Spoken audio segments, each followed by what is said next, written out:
काँग्रेस नेते विजय वडेट्टीवार आणि बाळासाहेब थोरात यांनी विधान परिषदेचे सभापती राम शिंदे यांची भेट घेतली आहे। उद्धव ठाकरे यांच्या भेटीनंतर राम शिंदेंची त्यांनी भेट घेतली आहे। विधान परिषद विरोधी पक्षनेते पदासंदर्भात या भेटीत चर्चा झाल्याची माहिती मिळते आहे। या संदर्भात सागर कुलकर्णी आमचे प्रतिनिधी आपल्याला सविस्तर अपडेट्स देत आहेत। सागर, या पदासंदर्भात सध्या ही भेट झाल्याचं कळतंय, नेमकं कोणाचं नाव चर्चेला जातंय? विजय वडेट्टीवार आणि बाळासाहेब थोरात या दोन्ही काँग्रेसच्या ज्येष्ठ नेत्यांनी विधान परिषदेचे सभापती राम शिंदे यांची भेट घेतली। अर्थात विधान परिषदेमध्ये जी सदस्य संख्या आहे ती काँग्रेसची उबाटापेक्षा आता एकनी जास्त आहे। अंबादास दानवे यांची जी टर्म्स आहे ती संपलेली आहे कार्यकाळ, यामुळे काँग्रेसचा दावा आता विरोधी पक्ष नेतेपद म्हणून अर्थात विधान परिषदेमधल्या जागेवर आहे।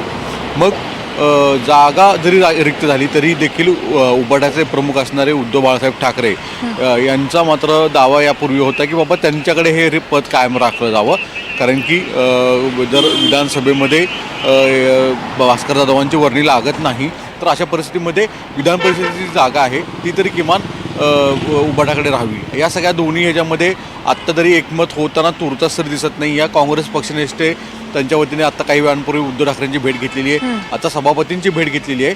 अर्थात नियमानुसार जर पाहिलं तर संख्याबळ काँग्रेस जर जास्त येत असेल तर मग काँग्रेसचाच विधान परिषदेमध्ये विरोधी पक्ष नेता होणं हे अपेक्षित आहे। पण या संपूर्ण प्रक्रियेसाठी महाविकास आघाडीकडनं एक पत्र जाणं गरजेचं आहे। सभापती राम शिंदे यांना हे पत्र दिलं जाईल आणि त्यानंतरनं ही प्रक्रिया होईल। डिसेंबर महिन्यामध्ये नागपूरचं अधिवेशन आहे। हिवाळी अधिवेशनामध्ये पूर्वी महाविकास आघाडीमध्ये एकमत जर झालं तरच मग महाविकास आघाडीच्या वतीने विधान परिषदेची जागा जी आहे ती काँग्रेसच्या पदरात पडेल अशी एक शक्यता आहे। अर्थात या पदावर सतेज पाटील हे सगळ्यात प्रमुख दावेदार आहेत, काँग्रेसचे ज्येष्ठ नेते आहेत। पाटील घराणं हे काँग्रेसशी एकनिष्ठ आहे आणि डी.वाय. पाटील यांची सारखी लिगसी त्यांच्या पाठीशी आहे। या सगळ्या पार्श्वभूमीवर कदाचित सतेज बंटी पाटील यांच्याच पदरी हे पद पडेल असं म्हटलं जातं।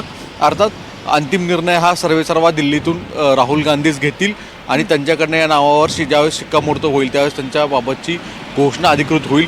तुर्तास तरी काँग्रेसने विधान परिषदेमधल्या विरोधी पक्ष नेतेपदासाठी दावा केलेला आहे, तो एक मान्य होतोय का आणि यानंतरच मग याची निवड जी आहे प्रक्रिया ती पूर्ण होईल। पण हे सगळं काही डिसेंबर महिन्याच्या हिवाळी अधिवेशनादरम्यान होईल। निश्चितच सागर, धन्यवाद दिलेल्या या सविस्तर माहितीसाठी।